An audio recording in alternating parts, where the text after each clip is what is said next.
사랑하는 성도 여러분, 지난주 수요 예배를 마치고 상담실로 돌아가는데 복도에서 한 권사님을 만났습니다. 52세 박미영 권사님은 평소 밝은 분이신데 그날따라 눈가가 붉게 부어 있었습니다. 제가 권사님, 무슨 일 있으세요? 라고 여쭤보니 한참을 머뭇거리시더니 이렇게 말씀하셨습니다. 목사님, 저는 왜 이렇게 힘든 일만 계속 생기는 걸까요? 남편은 회사에서 구조조정 대상에 올랐고 큰아들은 취업준비 3년째인데 번번이 떨어지고 작은아들은 학교 적응을 못해서 매일 선생님한테 전화가 오고 새벽기도 빠지지 않고 나가고 11조도 꼬박꼬박 드리고 봉사도 열심히 하는데 왜 저한테만 이런 일이 계속되는지 모르겠어요. 하나님이 저를 미워하시나요? 믿음의 가족 여러분, 혹시 이 권사님처럼 생각해 보신 적 있으십니까? 신앙생활 열심히 하는데 왜 내 인생엔 힘든 일만 계속되는 걸까?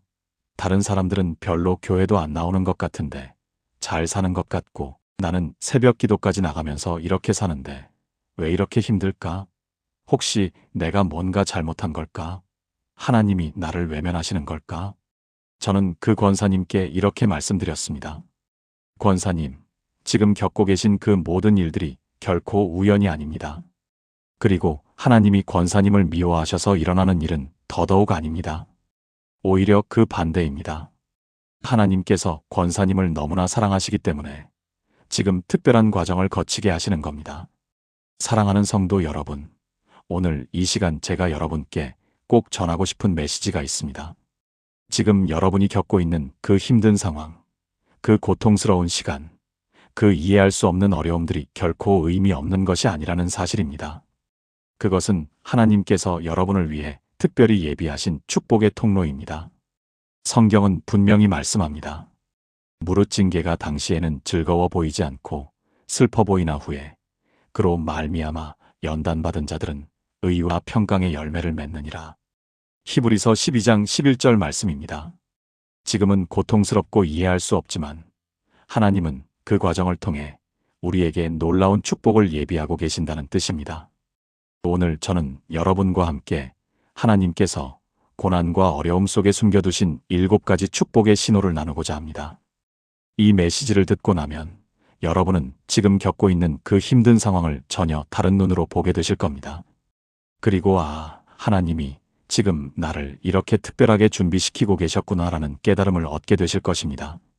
사랑하는 성도 여러분, 오늘 여러분과 함께 나누고 싶은 이야기가 있습니다. 지금 이 순간 여러분이 겪고 있는 그 어려움이, 그 고통스러운 시간들이 결코 우연이 아니라는 사실입니다. 많은 분들이 힘든 일을 겪을 때 왜 하필 나에게 이런 일이? 라고 물으십니다. 하지만 성경은 우리에게 분명히 말씀하고 계십니다. 로마서 8장 28절에서 우리가 알거니와 하나님을 사랑하는 자, 곧 그의 뜻대로 부르심을 입은 자들에게는 모든 것이 합력하여 선을 이루느니라고 말씀하셨습니다. 모든 것이라는 표현에 주목해 보십시오. 좋은 일만이 아닙니다. 힘든 일, 고통스러운 일, 이해할 수 없는 일들까지도 포함됩니다. 2024년 12월 부산에 사시는 47세 김정훈 집사님의 이야기를 들려드리고 싶습니다. 김 집사님은 15년간 다니던 회사에서 갑작스럽게 해고 통보를 받았습니다. 가족을 책임져야 하는 가장으로서 그 충격은 말로 표현할 수 없을 정도였다고 합니다. 밤마다 기도하며 울부짖었고 하나님께 왜 저에게 이런 시련을 주십니까? 라고 물었습니다. 하지만 6개월이 지난 후 그는 놀라운 하나님의 계획을 발견하게 됩니다. 해고되기 직전 그 회사는 대규모 부정회계 스캔들에 연루되었고 경영진 대부분이 법적 처벌을 받게 되었습니다. 만약 그가 계속 그 회사에 있었다면 연루되어 평생의 커리어에 치명적인 타격을 입었을 것입니다. 더 놀라운 것은 실업 기간 동안 새로운 기술을 배우게 되었고 2025년 2월 현재는 이전보다 더 나은 조건의 회사에서 일하고 있다는 것입니다. 여러분, 이것이 바로 첫 번째 축복의 신호입니다. 하나님은 당신을 더 큰 위험으로부터 보호하고 계십니다. 우리 눈에는 보이지 않는 앞날의 위험을 하나님은 미리 아시고 그 길을 막으시는 것입니다. 마치 사랑하는 부모가 아이가 뜨거운 난로에 손을 대려 할 때 재빨리 막는 것처럼 하나님도 우리를 지키기 위해 때로는 고통스러운 방법을 사용하십니다. 잠언 3장 5절에서 6절은 이렇게 말씀합니다. 너는 마음을 다하여 여호와를 신뢰하고 내 명철을 의지하지 말라. 너는 범사에 그를 인정하라. 그리하면 내 길을 지도하시리라. 우리의 제한된 시각으로는 이해할 수 없지만 전지전능하신 하나님은 모든 것을 보고 계십니다. 믿음의 가족 여러분, 두 번째 축복의 신호는 하나님께서 당신의 성품을 빚어가고 계시다는 것입니다. 야고보서 1장 2절에서 4절까지 읽어보겠습니다. 내 형제들아, 너희가 여러 가지 시험을 당하거든 온전히 기쁨으로 여기라. 이는 너희 믿음의 시련이 인내를 만들어내는 줄 너희가 알미라. 인내를 온전히 이루라. 이는 너희로 온전하고 구비하여 조금도 부족함이 없게 하려 함이라. 시련은 우리를 무너뜨리기 위한 것이 아니라 더 강하게 세우기 위한 하나님의 훈련 과정입니다. 대전에 사시는 39세 이수진 권사님의 간증을 들어보시겠습니까? 이 권사님은 2023년 말 유방암 진단을 받았습니다. 새 아이의 엄마로서, 아내로서 감당하기 어려운 충격이었습니다. 항암 치료를 받으며 머리카락이 빠지고 몸이 쇠약해지는 과정에서 수없이 눈물을 흘렸습니다. 하지만 그 시간 동안 그녀가 발견한 것은 놀라웠습니다. 평소 당연하게 여겼던 것들이 얼마나 감사한 일인지 깨닫게 되었고, 가족과의 관계가 더욱 깊어졌으며 무엇보다 하나님과의 관계가 이전과는 비교할 수 없을 정도로 친밀해졌다고 고백합니다.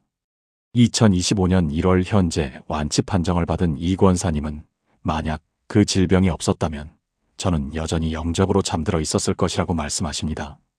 이제 그녀는 같은 질병으로 고통받는 사람들을 돕는 봉사활동을 하고 있으며 자신의 경험을 통해 많은 이들에게 희망을 전하고 있습니다. 사랑하는 성도 여러분, 금이 불을 통과해야 순수해지듯이 우리의 믿음도 시련을 통과해야 진짜가 됩니다. 베드로전서 1장 7절은 이렇게 말씀합니다. 너희 믿음의 확실함은 불로 연단하여도 없어질 금보다 더 귀하여 예수 그리스도께서 나타나실 때 칭찬과 영광과 존귀를 얻게 할 것이니라. 지금 여러분이 겪는 그 어려움이 바로 여러분을 순금같이 빚어가는 하나님의 손길입니다. 세 번째 축복의 신호는 하나님께서 당신에게 더 큰 사명을 준비시키고 계신다는 것입니다. 성경 속 위대한 믿음의 사람들을 보십시오. 요셉은 형들에게 팔려 노예가 되고 억울하게 감옥에 갇혔지만 그 과정이 없었다면 애굽의 총리가 되어 수많은 생명을 구할 수 없었을 것입니다. 모세는 40년간 광야에서 양을 치는 훈련 기간이 있었기에 이스라엘 백성을 이끌 수 있었습니다. 다윗은 사울 왕에게 쫓기며 도망다니는 시간 동안 하나님만 의지하는 법을 배웠고 그래서 위대한 왕이 될 수 있었습니다. 서울에 사시는 56세 정명수 장로님의 이야기를 들려드리겠습니다. 정 장로님은 2022년 사업 실패로 모든 것을 잃었습니다. 30년간 쌓아온 재산이 하루아침에 사라졌고 빚만 남았습니다. 그 절망의 시간 동안 그는 새벽마다 교회에 나와 기도했습니다. 하나님, 이 시련의 의미가 무엇입니까? 저를 어디로 인도하시려는 겁니까? 그러던 중 노숙자들을 위한 무료 급식소에서 봉사하게 되었고 그곳에서 자신과 같이 사업 실패로 거리로 내몰린 사람들을 많이 만나게 되었습니다. 그들의 아픔이 자신의 아픔이었고 그들의 절망이 자신의 절망이었습니다. 2024년 그는 작은 상담센터를 시작했고 경제적 어려움으로 고통받는 사람들에게 실질적인 도움과 영적인 위로를 제공하고 있습니다. 2025년 현재까지 300명이 넘는 사람들이 그의 도움으로 새로운 삶을 시작했습니다. 정 장로님은 말씀하십니다. 만약 제가 넘어지지 않았다면 넘어진 사람의 아픔을 결코 이해할 수 없었을 것입니다. 믿음의 가족 여러분, 네 번째 축복의 신호는 하나님께서 당신의 의존성을 깨뜨리고 계신다는 것입니다. 우리는 살아가면서 많은 것들에 의존하게 됩니다. 돈, 지위, 사람, 건강, 능력 등등. 이런 것들이 나쁘다는 의미가 아닙니다. 하지만 이것들이 하나님보다 더 중요해질 때 하나님은 그것들을 흔드십니다. 예레미야 17장 5절에서 8절까지는 사람을 의지하는 자와 하나님을 의지하는 자의 차이를 명확하게 보여줍니다. 나 여호와가 이같이 말하노라. 무릇 사람을 믿으며 혈육으로 그의 힘을 삼고 마음이 여호와에게서 떠난 그 사람은 저주를 받을 것이라. 그는 사막의 떨기나무 같아서 좋은 일이 와도 보지 못하고 광야 간조한 곳, 건건한 땅, 사람이 살지 않는 땅에 살리라. 그러나 물은 여호와를 의지하며 여호와를 의뢰하는 그 사람은 복을 받을 것이라. 그는 물가에 심어진 나무가 그 뿌리를 강변에 뻗치고 더위가 올지라도 두려워하지 아니하며 그 잎이 청청하며 가뭄에도 걱정이 없고 결실이 그치지 아니함 같으리라. 광주에 사시는 44세 최은경 집사님의 간증이 이를 잘 보여줍니다. 최 집사님은 대기업에 다니는 남편과 안정적인 삶을 살고 있었습니다. 좋은 아파트, 좋은 차, 아이들의 좋은 교육, 모든 것이 만족스러웠습니다. 하지만 신앙생활은 형식적이었습니다. 주일에 교회는 나갔지만 하나님은 그저 축복을 주시는 분 정도로만 생각했습니다. 2024년 3월 남편이 갑작스럽게 회사에서 권고사직을 당했습니다. 그동안 의지하던 모든 것이 한순간에 흔들렸습니다. 처음에는 원망과 불평뿐이었습니다. 하나님, 저희가 뭘 잘못했습니까? 열심히 교회 나갔는데 왜 이런 일이 생깁니까? 하지만 시간이 지나면서 그녀는 자신이 하나님보다 안정과 물질을 더 의지하고 있었다는 것을 깨닫게 되었습니다. 무너진 그 자리에서 진짜 하나님을 만났습니다. 새벽 기도에 나가기 시작했고 말씀을 읽기 시작했으며 진심으로 하나님과 교제하기 시작했습니다. 2024년 11월 남편은 새로운 직장을 얻었는데 급여는 이전보다 적었지만 그들의 삶은 이전보다 훨씬 평안했습니다. 최 집사님은 하나님께서 우리에게서 거짓된 평안을 빼앗으시고 진짜 평안을 주셨다고 고백합니다. 사랑하는 성도 여러분, 시편 73편 25절에서 26절의 말씀을 기억하십시오. 하늘에서는 주 외에 누가 내게 있으리요. 땅에서는 주밖에 내가 사모할 이 없나이다. 내 육체와 마음은 쇠약하나 하나님은 내 마음의 반석이시요 영원한 분기시시라. 하나님은 우리가 그분만을 온전히 의지하기를 원하십니다. 그래서 때로는 우리가 의지하던 것들을 허물어뜨리십니다. 그것이 고통스럽지만 그 과정을 통해 우리는 흔들리지 않는 반석이신 하나님을 발견하게 됩니다. 5번째 축복의 신호는 하나님께서 당신을 겸손하게 하고 계신다는 것입니다. 교만은 하나님께서 가장 싫어하시는 죄 중 하나입니다. 잠언 16장 18절은 교만은 패망의 선봉이요 거만한 마음은 넘어짐의 앞잡이니라고 경고합니다. 우리가 잘 나갈 때, 성공할 때, 모든 것이 순조로울 때 우리는 쉽게 교만해집니다. 내 능력으로, 내 노력으로 이루었다고 착각합니다. 하나님은 그런 우리를 사랑하시기에 교만을 깨뜨리는 과정을 허락하십니다. 인천에 사시는 51세 박준호 목사님의 이야기를 나눠드리겠습니다. 박 목사님은 한때 1000명이 넘는 교인이 출석하는 교회를 담임하셨습니다. 좋은 설교자로 인정받았고 여러 집회에 강사로 초청받았으며 책도 출간했습니다. 하지만 성공이 쌓일수록 그의 마음에는 교만이 자라고 있었습니다. 자신의 능력을 과신했고 하나님께 의지하기보다는 자신의 프로그램과 전략을 의지했습니다. 2023년 교회 내 갈등이 생기면서 많은 교인들이 떠나갔습니다. 1000명이 넘던 교인이 200명으로 줄었고 그는 깊은 우울증에 빠졌습니다. 모든 사역을 내려놓고 6개월간 기도 여행을 떠났습니다. 그 시간 동안 하나님은 그에게 말씀하셨습니다. 내가 교회를 키운 것이 아니라 내가 키웠다. 내가 사람들을 변화시킨 것이 아니라 내가 변화시켰다. 너는 그저 도구일 뿐이다. 뼈를 깎는 회개의 시간이었습니다. 2024년 9월 작은 시골 교회로 부임했고 30명 남짓한 교인들과 함께 진심으로 하나님만 의지하는 목회를 시작했습니다. 2025년 현재 그 교회는 여전히 작지만 박 목사님은 지금이 목회 생애에서 가장 행복하고 보람있는 시간이라고 고백합니다. 믿음의 가족 여러분, 베드로전서 5장 6절은 이렇게 말씀합니다. 그러므로 하나님의 능하신 손 아래에서 겸손하라 때가 되면 너희를 높이시리라. 하나님은 우리를 낮추려는 것이 아니라 진정으로 높이시기 위해 먼저 겸손하게 하십니다. 교만한 자는 하나님께서 사용하실 수 없습니다. 하지만 겸손한 자는 하나님의 능력이 온전히 나타나는 그릇이 됩니다. 고린도후서 12장 9절에서 바울은 이렇게 고백합니다. 그가 내게 이르시되 내 은혜가 내게 족하도다. 이는 내 능력이 약한 데서 온전하여짐이라 하신지라. 그러므로 도리어 크게 기뻐함으로 나의 여러 약한 것들에 대하여 자랑하리니 이는 그리스도의 능력이 내게 머물게 하려 함이라. 여섯 번째 축복의 신호는 하나님께서 당신에게 진짜 복을 주시려고 준비하고 계신다는 것입니다. 우리가 생각하는 복과 하나님께서 주시려는 복은 다를 수 있습니다. 우리는 돈, 건강, 성공, 편안함을 복이라고 생각합니다. 물론 이것들도 하나님의 축복입니다. 하지만 진짜 복은 하나님 자신입니다. 시편 16편 11절은 말씀합니다. 주께서 생명의 길을 내게 보이시리니 주의 앞에는 충만한 기쁨이 있고 주의 오른쪽에는 영원한 즐거움이 있나이다. 제주도에 사시는 42세 강민지 권사님의 간증을 들어보시겠습니까? 강 권사님은 오랜 기간 불임으로 고통받았습니다. 결혼한 지 10년이 넘도록 아이가 생기지 않았고 온갖 시술과 치료를 받았지만 실패의 연속이었습니다. 주변의 시선도 고통스러웠고 명절 때마다 친척들의 질문이 가슴에 비수가 되었습니다. 수없이 기도했고 금식했으며 눈물로 간구했습니다. 하나님, 제게 아이 하나만 주세요. 그것이 제가 원하는 유일한 복입니다. 하지만 2024년 초 그녀는 하나님께 완전히 내려놓는 기도를 드렸습니다. 하나님, 제 뜻이 아니라 아버지의 뜻대로 하옵소서. 아이를 주셔도 감사하고 주지 않으셔도 감사하겠습니다. 다만 제가 하나님의 뜻 가운데 살게 해주세요.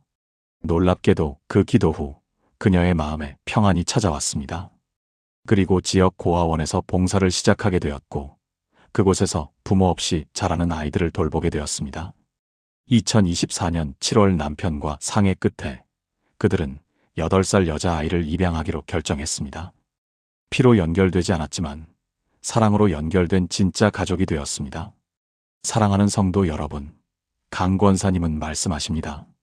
하나님은 제가 원하는 것을 주지 않으시고 제게 필요한 것을 주셨습니다. 그것은 혈육의 자녀가 아니라 하나님의 사랑을 나누는 사명이었습니다. 때로 하나님은 우리가 구하는 것을 주지 않으십니다. 그것이 우리에게 진정 좋은 것이 아니기 때문입니다. 대신 우리가 상상하지 못한 더 좋은 것을 준비하고 계십니다. 로마서 8장 32절은 이렇게 약속합니다. 자기 아들을 아끼지 아니하시고 우리 모든 사람을 위하여 내주신 이가 어찌 그 아들과 함께 모든 것을 우리에게 주시지 아니하겠느냐. 일곱 번째이자 마지막 축복의 신호는 하나님께서 당신을 통해 다른 사람들을 축복하시려 한다는 것입니다. 우리가 겪는 고난은 단지 우리만을 위한 것이 아닙니다. 고린도후서 1장 3절에서 4절은 이렇게 말씀합니다. 찬송하리로다. 그는 우리 주 예수 그리스도의 하나님이시요 자비의 아버지시요 모든 위로의 하나님이시며 우리의 모든 환난 중에서 우리를 위로하사 우리로 하여금 하나님께 받는 위로로서 모든 환난 중에 있는 자들을 능히 위로하게 하시는 이시로다. 우리가 받은 위로는 다른 사람을 위로하는 데 사용되어야 합니다. 우리가 겪은 고난은 같은 고난을 겪는 사람들에게 희망이 되어야 합니다. 대구에 사시는 58세 윤상철 장로님의 이야기를 마지막으로 들려드리겠습니다. 윤 장로님은 2021년 사랑하는 아들을 교통사고로 잃었습니다. 25살 청년이었던 아들은 하나님을 열심히 섬기던 청년이었고 앞으로 선교사가 되려는 꿈을 가지고 있었습니다. 윤 장로님 부부는 깊은 슬픔과 절망에 빠졌습니다. 하나님, 왜 하필 우리 아들을 데려가셨습니까? 하나님을 섬기던 아이인데, 선교사가 되려던 아이인데. 2년간 그들은 신앙의 어두운 터널을 지나갔습니다. 하지만 2023년 말 그들은 놀라운 결정을 내렸습니다. 아들의 이름으로 장학재단을 설립하고 가정 형편이 어려운 신학생들을 후원하기 시작한 것입니다. 아들이 이루지 못한 꿈을 다른 청년들을 통해 이루어가기로 한 것입니다. 2025년 현재까지 15명의 신학생이 그 장학금으로 학업을 마쳤고 그중 3명은 이미 선교지로 나갔습니다. 윤 장로님은 아들을 잃은 아픔은 여전하지만 하나님께서 그 아픔을 통해 더 많은 생명을 살리는 통로로 사용하고 계신다고 고백합니다. 믿음의 가족 여러분, 여러분의 고난은 결코 헛되지 않습니다. 하나님은 그것을 통해 여러분을 빚으시고 준비시키시며 결국 많은 사람들에게 축복의 통로로 사용하실 것입니다. 창세기 50장 20절에서 요셉은 자신을 노예로 판 형들에게 이렇게 말합니다. 당신들은 나를 해하려 하였으나 하나님은 그것을 선으로 바꾸사 오늘과 같이 많은 백성의 생명을 구원하게 하시려 하셨나니 요셉의 고난은 단지 요셉만을 위한 것이 아니었습니다.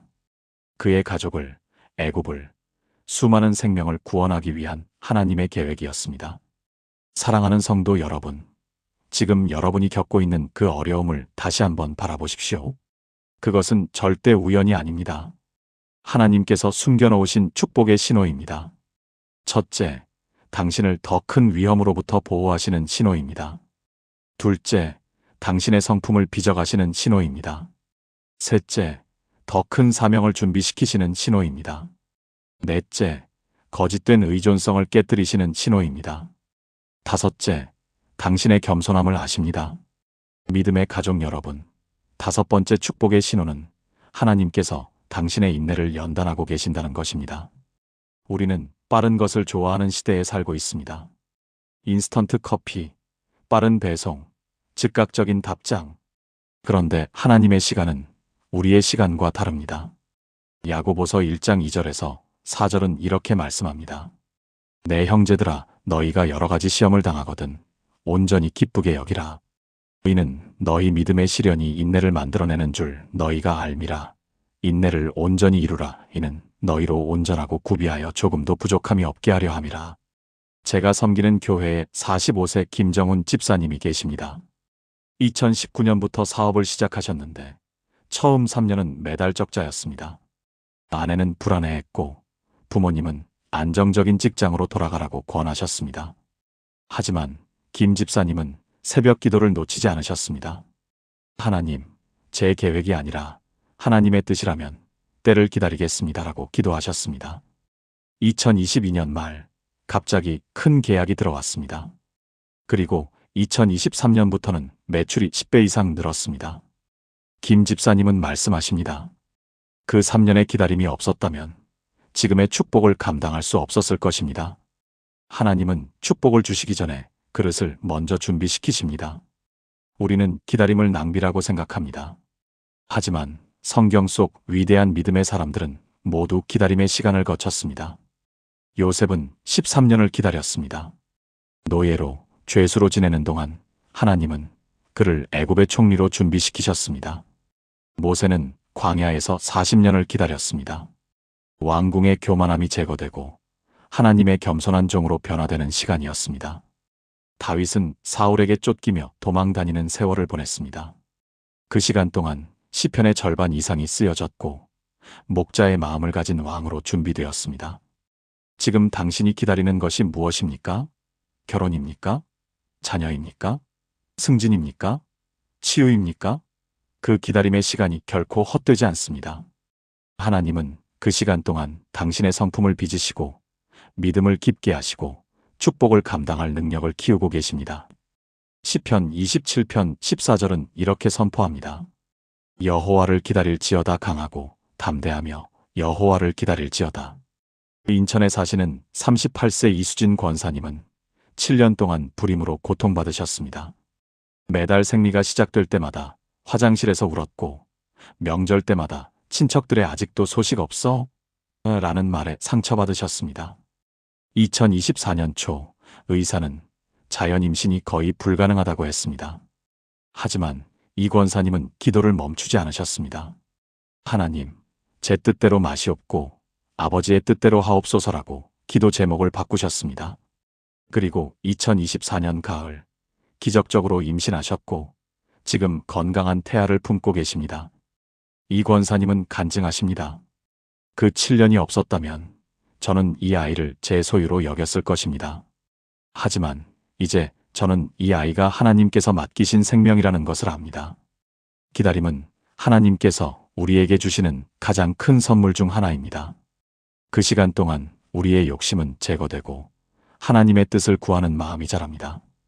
급하게 따낸 열매는 쓰지만 때를 기다려 익은 열매는 달콤합니다. 하나님의 때를 기다리십시오.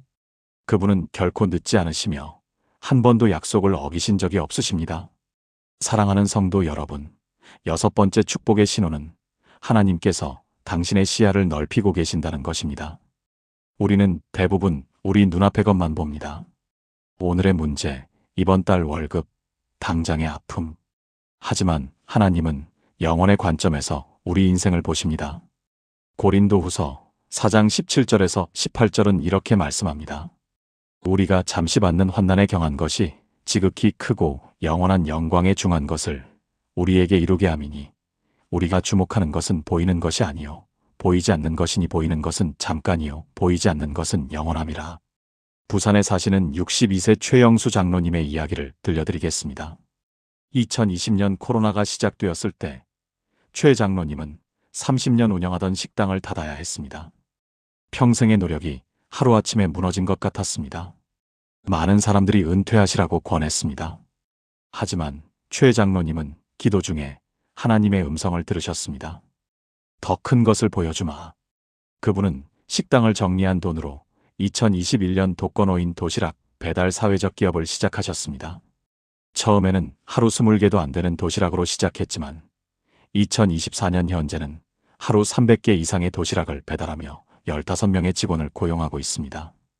더 놀라운 것은 이 사업을 통해 70명 이상의 독거노인이 복음을 듣고 교회에 나오게 되었다는 것입니다. 최 장로님은 말씀하십니다. 식당을 할 때는 돈을 버는 것만 생각했습니다. 하지만 하나님은 제 눈을 열어 외로운 이웃을 보게 하셨고 단순히 먹을 것만이 아니라 영혼을 먹이는 일을 하게 하셨습니다.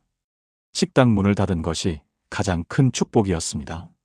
하나님께서 우리의 계획을 무너뜨리실 때가 있습니다. 그것은 우리를 벌하시는 것이 아니라 우리가 보지 못했던 더 큰 그림을 보여주시기 위함입니다. 잠언 19장 21절은 선포합니다. 사람의 마음에는 많은 계획이 있어도 오직 여호와의 뜻만이 완전히 서리라. 우리의 작은 계획보다 하나님의 크신 계획이 훨씬 더 좋습니다. 서울에 사시는 29세 박지훈 청년은 2023년 대기업 입사 최종 면접에서 떨어졌습니다. 사수 끝에 들어간 대학, 3년 동안 준비한 토익과 자격증, 수십 번의 면접 연습이 모두 물거품이 된 것 같았습니다. 실망한 박 청년은 교회 선교팀 단기 선교에 참여했습니다. 어차피 취업도 안 됐으니 라는 자포자기 심정이었습니다. 그런데 캄보디아에서 고아원 아이들을 만나면서 하나님의 음성을 들었습니다. 내가 여기 있어야 한다.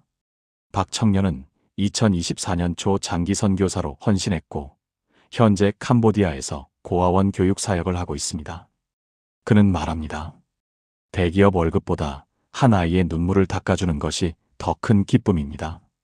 하나님은 제가 원한 것보다 훨씬 더 좋은 것을 주셨습니다. 여러분, 지금 당신의 계획이 무너졌습니까? 당신이 꿈꾸던 것이 실패했습니까? 그것은 끝이 아니라 새로운 시작입니다.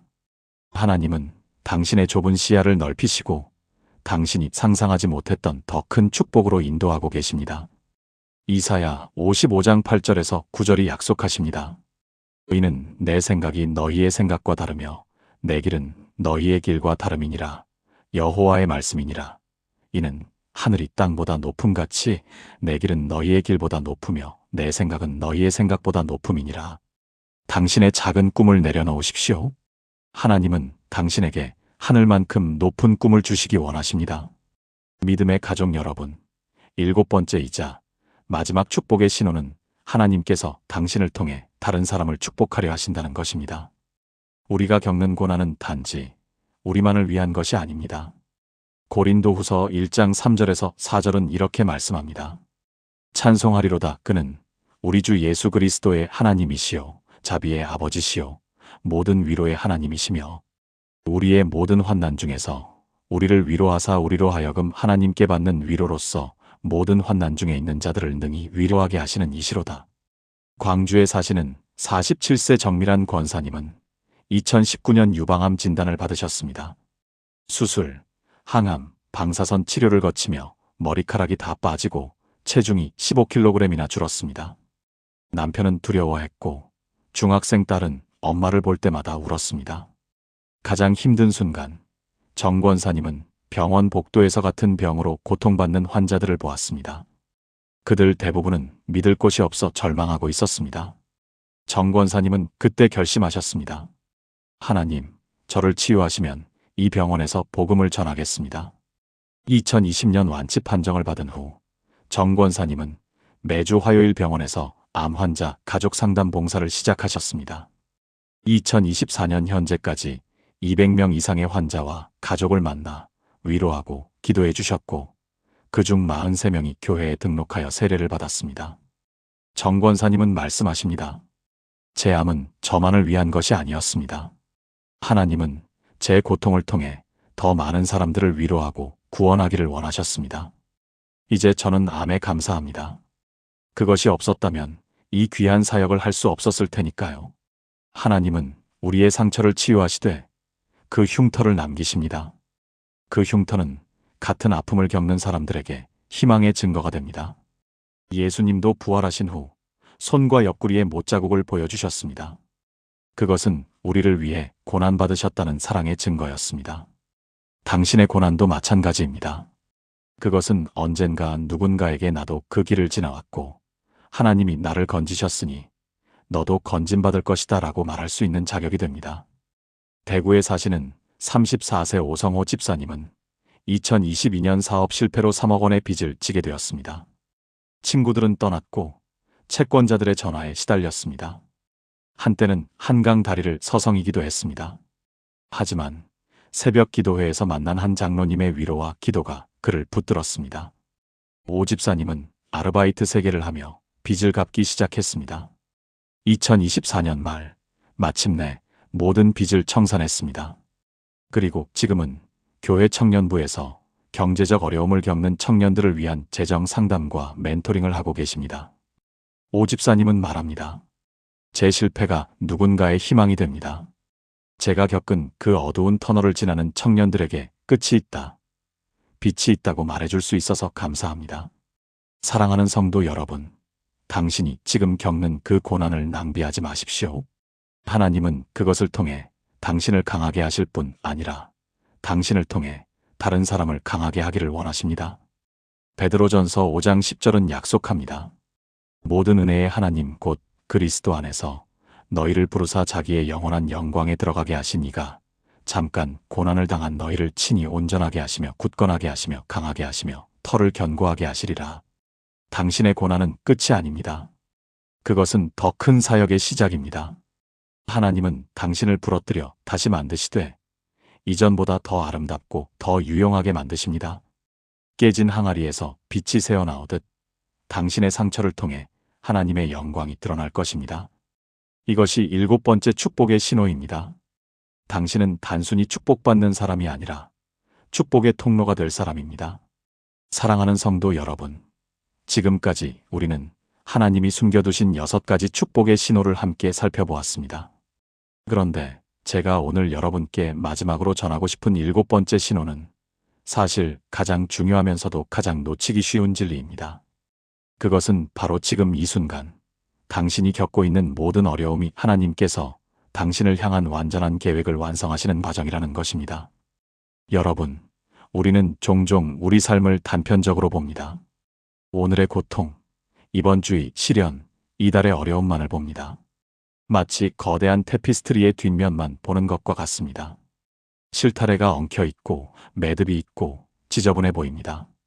하지만 하나님은 앞면을 보고 계십니다. 그분은 당신의 인생이라는 테피스트리의 아름다운 그림을 완성하고 계십니다. 에베소서 2장 10절은 이렇게 말씀합니다. 우리는 그가 만드신 바라 그리스도 예수 안에서 선한 일을 위하여 지으심을 받은 자니 이 일은 하나님이 전에 예비하사 우리로 그 가운데서 행하게 하려 하심이니라. 여러분, 이 말씀이 무엇을 의미합니까? 하나님은 당신을 창조하실 때부터 이미 완벽한 계획을 가지고 계셨다는 것입니다. 45세 이정훈 집사님의 이야기를 들려드리겠습니다. 이 집사님은 20대에 사업을 시작했습니다. 처음에는 승승장구했습니다. 돈도 잘 벌렸고 주변에서 부러워했습니다. 그런데 30대 초반에 IMF가 왔습니다. 사업은 망했고 빚만 남았습니다. 결혼도 파탄났습니다. 그는 말합니다. 그때 저는 하나님을 원망했습니다. 왜 저만 이렇게 힘들게 하시냐고, 왜 저한테만 이런 시련을 주시냐고 따졌습니다. 하지만 집사님은 그 시간 동안 어쩔 수 없이 성경을 읽기 시작했습니다. 할 일이 없었기 때문입니다. 기도하기 시작했습니다. 의지할 곳이 없었기 때문입니다. 교회 청소를 하고 주차 봉사를 했습니다. 자존심이 상했지만 그것밖에 할 수 있는 일이 없었습니다. 그렇게 10년이 흘렀습니다. 40대 중반이 되었을 때 집사님은 작은 상담센터를 시작했습니다. 자신처럼 사업 실패로 고통받는 사람들을 돕는 곳이었습니다. 재무 상담도 해주고 신용 회복도 도와주고 무엇보다 영적으로 무너진 사람들에게 희망을 전했습니다. 지금 그곳을 통해 수백 명의 사람들이 다시 일어섰습니다. 많은 이들이 그곳에서 하나님을 만났습니다. 집사님은 고백합니다. 만약 제가 성공했더라면 저는 절대 이 일을 하지 못했을 겁니다. 제가 고통받지 않았다면 다른 사람의 고통을 이해할 수 없었을 겁니다. 제가 바닥까지 떨어지지 않았다면 바닥에 있는 사람을 끌어올릴 수 없었을 겁니다. 하나님은 저를 성공시키려고 만드신 게 아니었습니다. 하나님은 저를 통해 많은 사람을 구원하시려고 저를 연단하신 겁니다. 믿음의 가족 여러분, 이것이 바로 하나님의 완전한 계획입니다. 하나님은 당신의 고통 하나하나, 눈물 한 방울 한 방울을 헛되이 흘리게 하지 않으십니다. 시편 56편 8절은 이렇게 말씀합니다. 주께서 나의 유리함을 계수하셨으니 나의 눈물을 주의 병에 담으소서. 이것이 주의 책에 기록되지 아니하였나이까. 하나님은 당신의 눈물을 병에 담고 계십니다. 왜 그렇게 하십니까? 그것이 귀하기 때문입니다. 그것이 의미 있기 때문입니다. 그것이 나중에 큰 축복으로 바뀔 것이기 때문입니다. 당신이 흘린 눈물 한 방울이 나중에 누군가의 생명을 살리는 생수가 될 것입니다. 당신이 겪은 고통 하나가 나중에 누군가의 어둠을 밝히는 빛이 될 것입니다. 여러분, 하나님의 계획은 항상 우리의 생각보다 훨씬 크고 넓습니다. 이사야 55장 8절에서 9절은 이렇게 선포합니다. 이는 내 생각이 너희의 생각과 다르며 내 길은 너희의 길과 다름이니라. 여호와의 말씀이니라. 이는 하늘이 땅보다 높음같이 내 길은 너희의 길보다 높으며 내 생각은 너희의 생각보다 높음이니라. 지금 당신이 이해할 수 없어도 괜찮습니다. 지금 당신이 왜 이런 일을 겪어야 하는지 알 수 없어도 괜찮습니다. 하나님은 알고 계십니다. 하나님은 보고 계십니다. 하나님은 일하고 계십니다.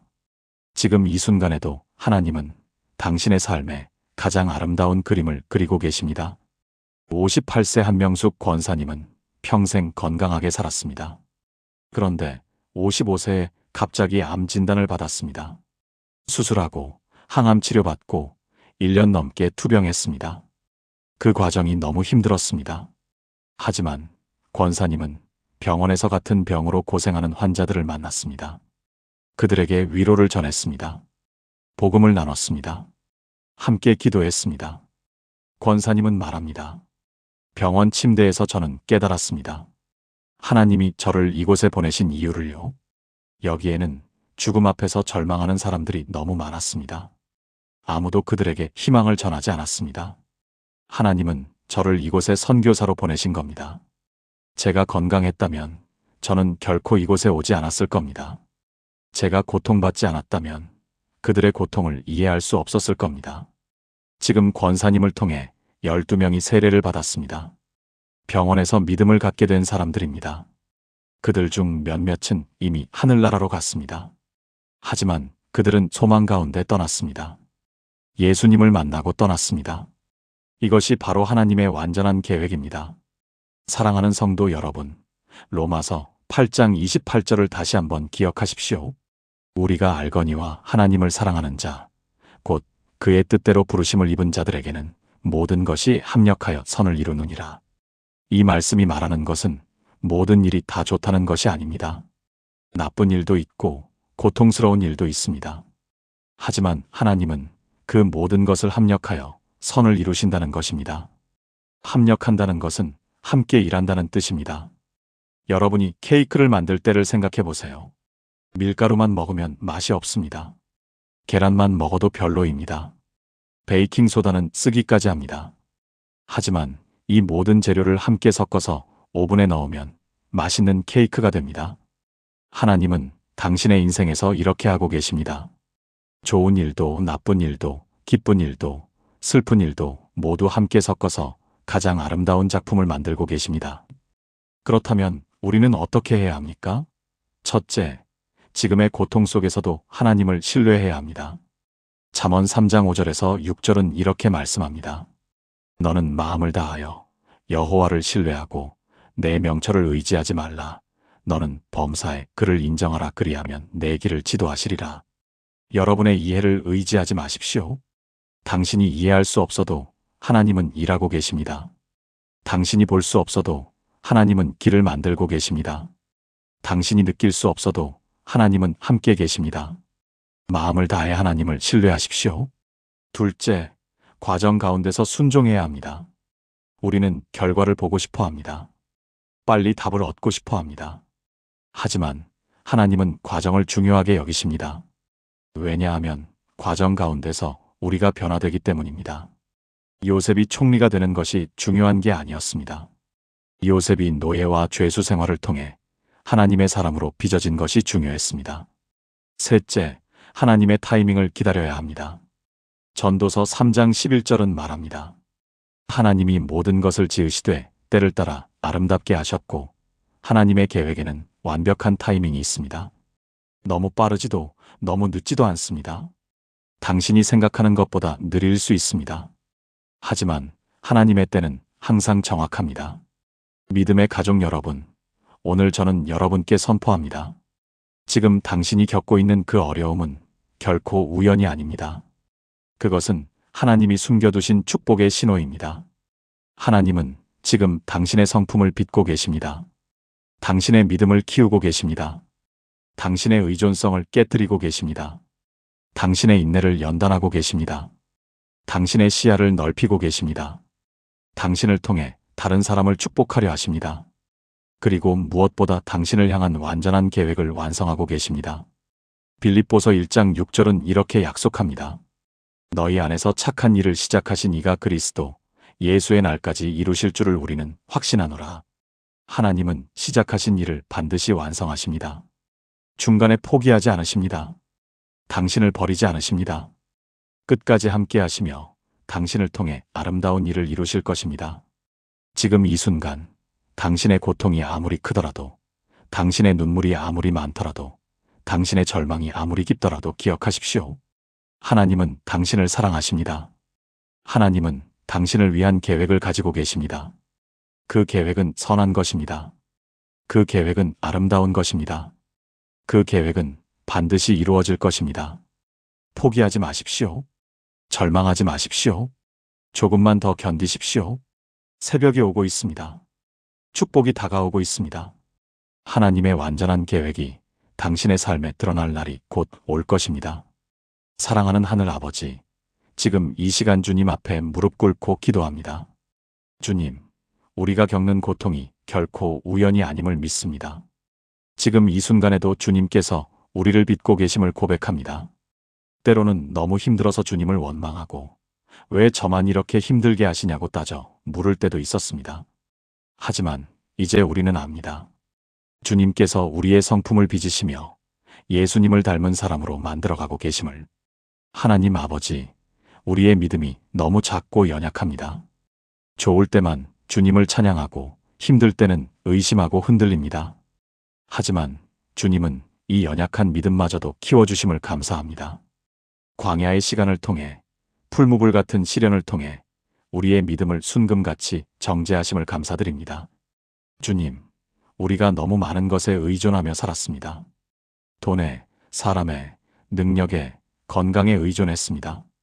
그것들이 우상이 되었고 주님보다 더 사랑했습니다.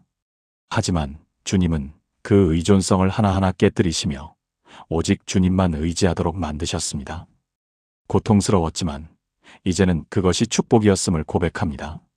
하나님 아버지, 우리에게 인내를 가르쳐 주심을 감사합니다. 빠른 것만 좋아하고 당장의 결과만 원했던 우리에게 기다림의 은혜를 가르치셨습니다. 때로는 너무 답답하고 지쳤지만 그 기다림의 시간이 우리를 성숙하게 만들었습니다. 주님, 우리의 좁은 시야를 넓혀주심을 감사합니다. 눈앞의 것만 보고 오늘의 문제만 생각했던 우리에게 영혼의 관점을 주셨습니다. 이 땅의 것이 전부가 아니며 하늘의 상급이 기다리고 있음을 깨닫게 하셨습니다. 하나님 아버지, 우리의 고통이 단지 우리만을 위한 것이 아니라 다른 사람을 축복하기 위한 것임을 믿습니다. 우리가 받은 위로로 다른 사람을 위로하게 하시고 우리가 경험한 하나님의 은혜를 나누게 하소서. 주님, 무엇보다 주님께서 우리를 향한 완전한 계획을 가지고 계심을 믿습니다. 그 계획이 우리 생각보다 크고 놀랍다는 것을 고백합니다. 지금은 이해할 수 없어도 주님을 신뢰합니다. 지금은 볼 수 없어도 주님의 선하심을 믿습니다. 하나님 아버지, 지금 힘들어하는 모든 영혼들을 위해 기도합니다. 절망 가운데 있는 이들에게 희망을 주소서. 어둠 가운데 있는 이들에게 빛을 비춰주소서. 포기하려는 이들에게 힘을 주소서. 시작하신 선한 일을 반드시 완성하시는 주님의 신실하심을 믿고 나아가게 하소서. 예수님의 이름으로 기도드립니다. 아멘. 사랑하는 성도 여러분, 오늘 우리는 함께 하나님이 숨겨두신 7가지 축복의 신호를 살펴보았습니다. 지금 여러분이 겪고 있는 그 어려움이 결코 우연이 아니라는 것, 그것이 하나님의 특별한 계획 가운데 있다는 것을 나누었습니다. 첫째, 하나님은 당신의 성품을 빚고 계십니다. 마치 도예가가 진흙을 빚듯이 하나님은 당신을 예수님의 형상을 닮은 사람으로 만들어가고 계십니다. 둘째, 하나님은 당신의 믿음을 키우고 계십니다. 광야의 시간, 시련의 순간들을 통해 당신의 믿음을 순금같이 정제하고 계십니다. 셋째, 하나님은 당신의 의존성을 깨뜨리고 계십니다. 돈, 사람, 능력, 건강이 아닌 오직 하나님만을 의지하도록 훈련시키고 계십니다. 넷째, 하나님은 당신의 인내를 연단하고 계십니다. 빠른 결과를 원하는 우리에게 기다림의 은혜를 가르치고 계십니다. 다섯째, 하나님은 당신의 시야를 넓히고 계십니다. 땅의 것에서 하늘의 것으로, 일시적인 것에서 영원한 것으로 우리의 관점을 바꾸고 계십니다. 여섯째, 하나님은 당신을 통해 다른 사람을 축복하려 하십니다. 우리가 받은 위로로 다른 사람을 위로하게 하시며 우리를 통해 많은 영혼을 살리려 하십니다. 그리고 일곱째, 가장 중요한 것은 하나님께서 당신을 향한 완전한 계획을 완성하고 계신다는 것입니다. 그 계획은 우리의 생각보다 훨씬 크고 훨씬 아름답습니다. 하나님은 시작하신 일을 반드시 완성하십니다. 믿음의 가족 여러분, 이 말씀이 여러분에게 위로가 되고 힘이 되었기를 소망합니다. 지금 힘든 시간을 보내고 계시다면 이것이 결코 헛된 고통이 아님을 기억하십시오. 하나님은 지금도 일하고 계십니다. 당신을 위한 놀라운 계획을 진행하고 계십니다. 포기하지 마십시오. 조금만 더 견디십시오. 눈물을 흘릴 때도 있을 것입니다. 좌절할 때도 있을 것입니다. 하지만 그 모든 순간 가운데 하나님은 함께 하십니다. 당신을 결코 혼자 두지 않으십니다. 마태복음 28장 20절의 약속을 기억하십시오. 내가 세상 끝날까지 너희와 항상 함께 있으리라. 오늘 이 메시지가 여러분에게 도움이 되었다면 아래 좋아요 버튼을 눌러주시기 바랍니다. 그리고 구독 버튼도 눌러주시면 앞으로도 여러분의 신앙생활에 도움이 되는 말씀들을 계속해서 나눌 수 있습니다. 댓글로 여러분의 이야기도 나눠주시면 함께 기도하겠습니다. 알림 설정까지 해두시면 새로운 영상이 올라올 때마다 가장 먼저 받아보실 수 있습니다. 여러분 한 분 한 분이 지금 겪고 있는 모든 어려움 가운데서 하나님의 임재를 경험하시기를 기도합니다. 그 고통의 의미를 깨닫게 되시기를 기도합니다. 그리고 머지않아 하나님께서 예비하신 축복을 경험하시게 되기를 간절히 소망합니다. 하나님께서 여러분을 사랑하십니다. 하나님께서 여러분과 함께 하십니다. 하나님께서 여러분을 위한 놀라운 계획을 가지고 계십니다. 그 계획은 반드시 이루어질 것입니다. 조금만 더 견디십시오. 새벽이 오고 있습니다. 축복이 다가오고 있습니다. 주님의 이름으로 축복합니다. 여러분의 가정에 하나님의 평강이 가득하기를 축복합니다. 여러분의 일터에 하나님의 은혜가 넘치기를 축복합니다. 여러분의 삶에 하나님의 기적이 일어나기를 축복합니다. 그리고 무엇보다 여러분이 날마다 하나님의 사랑을 깊이 경험하시기를 축복합니다. 사랑합니다. 축복합니다. 하나님이 여러분과 함께 하십니다. 다음 영상에서 또 만나 뵙겠습니다. 샬롬.